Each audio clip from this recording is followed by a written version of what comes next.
G'day, I'm Michael from Jim's Antennas. I've been with Jim's Antennas for 15 years and 6 days a week I've been climbing around on ladders, and in today's isolation period that we're going through, there are a lot of people doing a lot of DIY projects at home.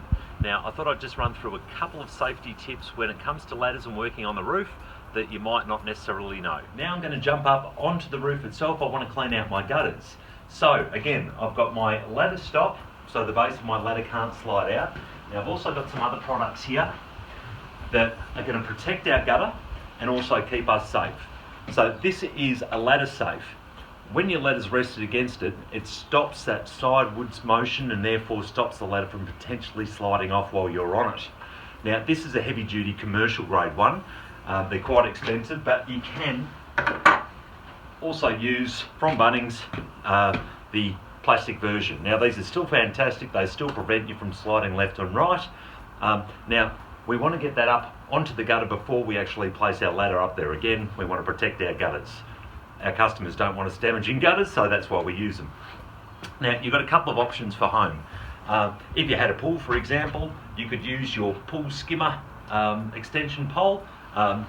It mounts onto there and put it up onto the gutter. I don't like using the aluminium or metal versions. Again, I use a commercial grade fiberglass one. The reason that we do that is that every now and again you can get a live wire pressing against the guttering, for example. You put your metal one up against the roof and you could get electrocuted. So again, the fiberglass is a better option if you can get one.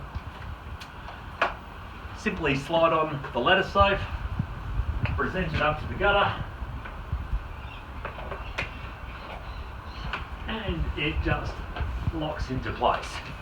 So I can now grab my ladder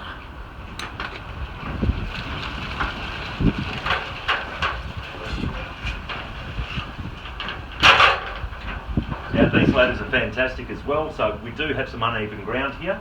With this particular ladder, it's got built-in legs that are adjustable. I'm going to position my ladder stop, lock that into place, get the correct angle, and now that's ready for me to climb. I'm not going to slide sideways, the ladder's not going to come out at the bottom as well. I can now go up and actually tie the ladder off.